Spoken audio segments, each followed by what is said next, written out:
Good day guys, today nandito tayo sa There Armor Philippines dito sa Commonwealth, Quezon City. Kasi magpapakabit na tayo ng bed cover dito sa ating Ranger Raptor kasi tag-ulan na. There are a lot of bed covers out there in the market. So iba-iba siya. Out of those so many choices, I decided na itong revolver ang gusto kong ikabit. Kasi hindi siya complicated buksan o isara. At ang maganda dito, walang drilling na mangyayari dun sa bed, which I like very much. Ang nagustuhan ko dito, flush yung fitment niya dun sa bed. Unlike yung mga trifolds na merong mga hati-hati. So, ang pagpili ng bed cover, depende sa needs mo. Pero sa akin, tama lang itong revolver for my needs. Ang nagustuhan ko dito sa revolver, wala siyang nasasayang na bed space. Unlike yung mga roller leads na merong mechanism doon sa dulo ng bed. Since wala siyang mechanism, nagagamit mo yung full bed potential. By the way, ang location nga para nitong There Armor is number 1, Faustino Street, Don Antonio Drive, Commonwealth Avenue, Quezon City. So makikita nyo rin siya sa Waze. So, hanapin nyo lang si Nazarene Velasco, yung Customer Service Representative. Ilalagay ko yung telephone number niya dito para kontakin nyo kung meron kayong inquiry. Okay, tanungin natin itong There Armor na brand at saka yung product nila na revolver. So, yung There Armor is made saan ito? Engineered in Australia. Australia. And ang warranty nyo is how many years? We're offering up to 3 years warranty. 3 years warranty. We're providing also certificate of authenticity and warranty certificate. Okay. So, ano yung coverage ng warranty? Coverage po ng warranty is parts and services po. Parts and services? Yes po. So, halimbawa, nagka-leak or something, po pwede siyang ma-repair, no? Yes. Free of charge. Opo, anytime po. Pero may PMS po kami ng 1 year po. May PMS. So, parang you have to go back and check kung kung okay pa yung fitting. Kailangan pa-check up, parang gano'n. Every 12 months po, have a PMS po to make Okay. Then except lang po yung top marine grade leather. Oo. Yung sa taas. Yung sa taas. Oo. The rest po, it's all covered with warranty. Pero hindi ba napupunit yun? Hindi, sir. Pero yung weight, pwede patungan sa ibabaw. Yes, 80 kg po yung max po. Capacity. Pero ano po siya, advisable lang po siya while stationary po yung unit. Okay, start na natin yung installation nila at ipasok natin dito sa Bay Area nila.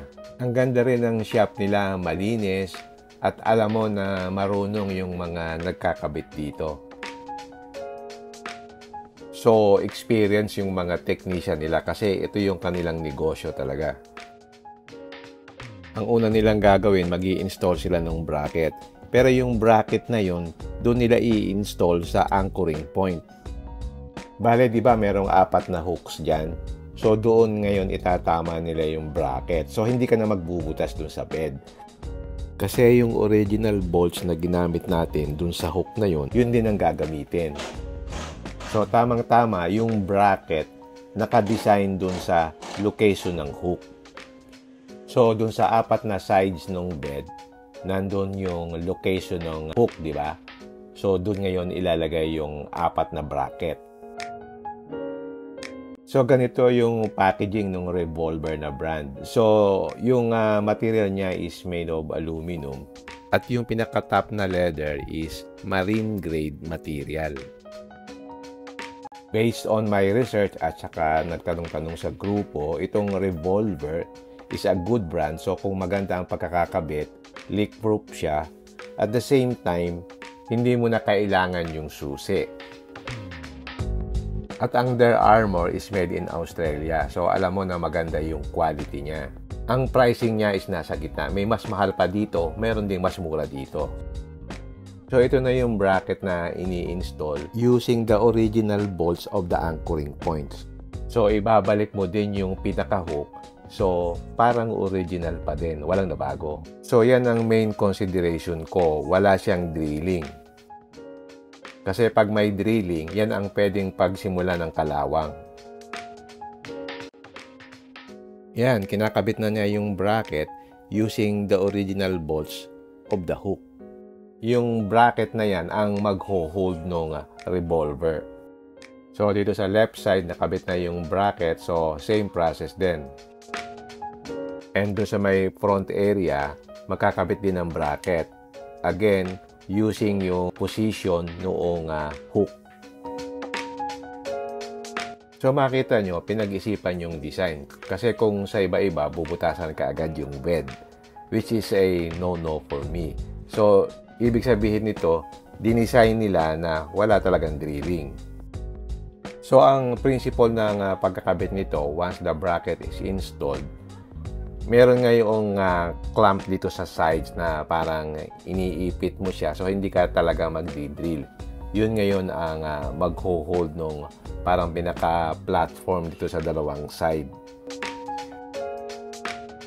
Okay, once na nakabit na yung bracket, maglalagay naman sila ng parang pinaka-weather stripping dito sa bandang harap para hindi pumasok yung tubig. And then yung sobra, kinakat nila. So, tamang-tama lang yung sukat. Ang next step naman is pagkakabit ng railing sa dalawang side. Ito ngayon yung nakapatong dun sa bracket na kinabit kanina dun sa bandang harap saka dun sa likod. So, meron din siyang bracket dun sa ilalim. So, tinatighten mo using the bolts para ma-i-anchor mo talaga itong railing. Okay, check natin yung bed cover mismo. Yung material niya is aluminum. So, safe yan. Hindi siya basta mapapuncture. Then, so, dun sa dalawang side, merong parang felt material para pag hinawakan mo, pag mainit, hindi ka mapapaso. So, pag nagro-roll ka nitong revolver, diyan mo siya hawakan sa felt material na yan. Kasi pag hinawakan mo yung aluminum, mainit yan. Ang next step is lalagyan nila ng lubricant or oil itong pinaka-side ng bed cover para mas smooth yung pag-roll niya dun sa railings. Okay, ready na nating ipatong itong bed cover dun sa bed. And before that, naglalagay muna sila ng sealant para leak-proof siya.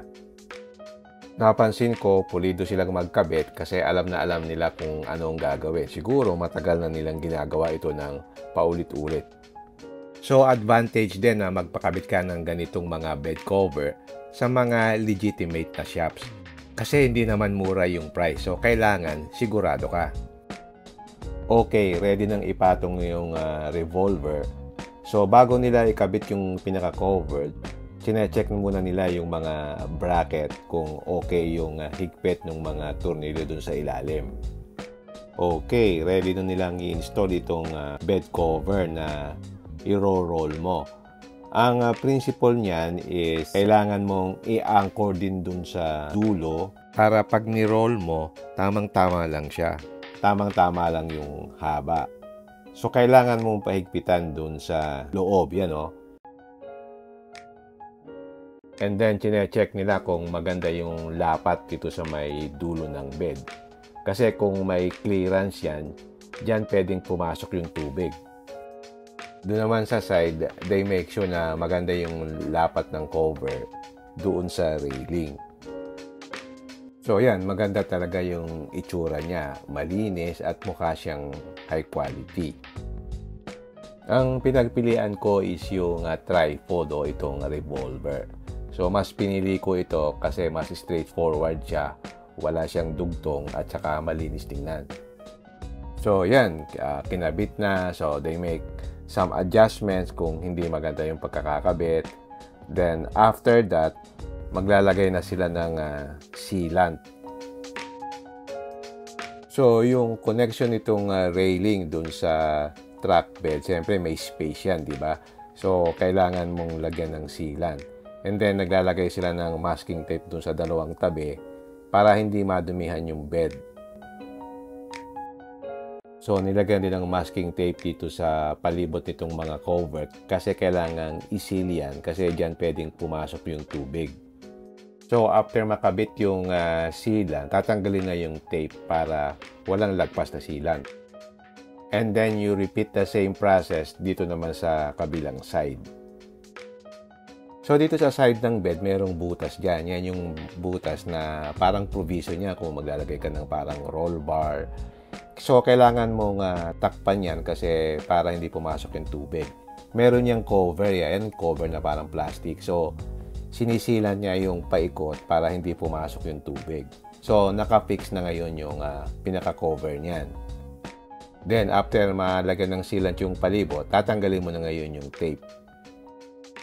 And then, you repeat the same process doon sa other side. So, ganun lang. Tapos na yung installation.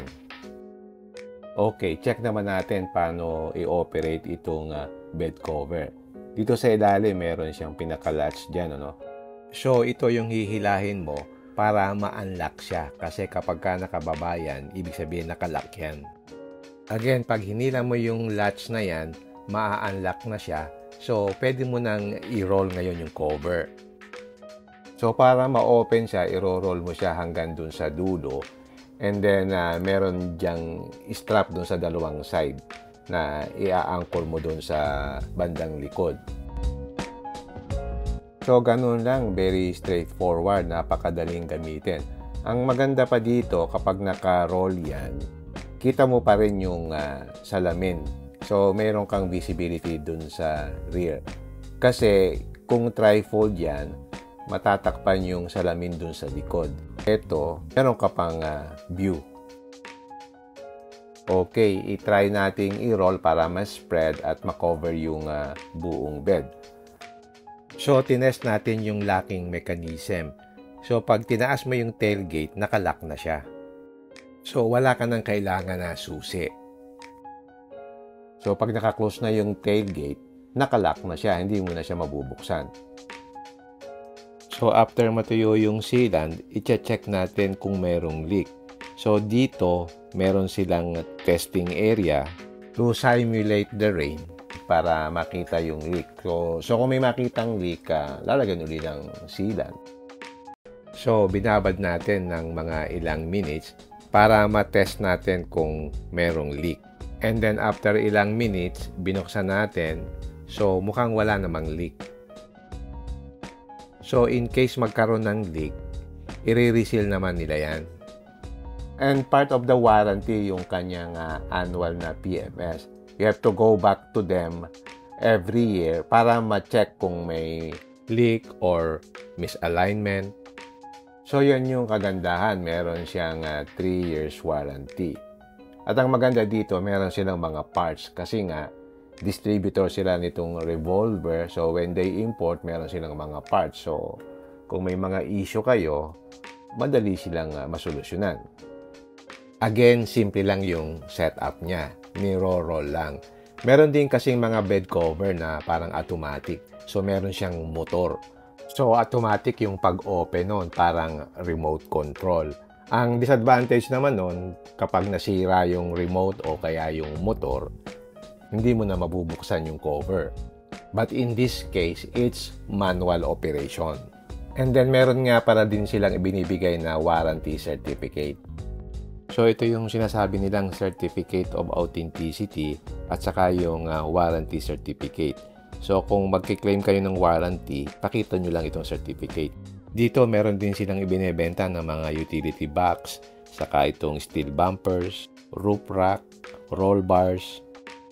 Meron din silang products for camping use like yung RTT or rooftop tents, awnings, and other products. Meron din sila ditong Their Armor na roller lid. Ang kagandahan dito, pwede mo siyang iset na automatic, pwede mo ring iset na manual. So, if ever na magka-problem yung motor niya, pwede mo siyang i-manual. Yung hila, unlike nung iba na mag-i-stack up talaga. So, meron din siyang trunk organizer dito na pwede mong i-organize yung mga stuff mo dun sa bed. So, okay yan kapag nagka-camping ka. Okay, uwi na tayo at check natin mabuti yung pagkaka-install niya. Okay, makikita mo talaga na malinis siya at mukha siyang OEM look. Ang nagustuhan ko talaga dito yung pagka-seamless niya dun sa truck bed height. From the side, makikita mo na seamless siya and it's designed specifically for this vehicle. At yung pagkaka-fit niya sa bed is quite clean. Ang isang pinagpilian ko na brand, yung backflip MX4. Pero wala pa yata sa new gen Raptor nun eh. So, trifold yun. Yung isa pang brand na pinagpilian ko yung Keko soft cover. Kaso parang masyadong flimsy yung material niya. So, how do you operate this? Ulitin natin. Meron siyang dalawang latch dito sa left and right side. And then, ganito yung design ng pinaka-locking mechanism niya. Pag isasara mo, i-roll mo lang siya at yun, nakasarado na siya. So, napaka-straightforward yung opening and closing. So, ganito ang itsura nung pagkabit ng bracket niya. So, na-retain pa rin yung anchoring points doon sa bed. Then, ganito yung itsura ng bracket niya dun sa bed frame. And then, dun sa pinaka-railing ng revolver. Ang isa pang kagandahan nito, pag isinarado mo yung pinaka-cover, yung ibang brand kasi, para maisara mo yung pinaka-tailgate, kailangan mo munang buksan yung bed cover bago mo maisara yung tailgate para lumapat yung weather stripping. Pero in this case sa revolver, kahit nakasara yung bed cover, pwede mong isara yung tailgate. And also, wala na rin siyang susi. So once na nakalock yung tailgate, nakalock na rin yung bed cover. Hindi mo na mabubuksan yung mismong cover. So ito talaga yung nagustuhan ko kasi hindi na niya kailangang susian pa. So ang total cost niya is 39,000 pesos including na yung installation niyan at saka yung 3 years warranty. In summary, I'm very satisfied with the outcome. Ilalagay ko yung contact number again dito sa description below para kontakin nyo na lang kung interesado din kayo. Also, abangan nyo yung my next vlog. I'll feature the new Nissan Navara. Alright, hanggang dito na lang. If you like this video, don't forget to like, share, and subscribe. Until next time, see you again in my next vlog. Bye!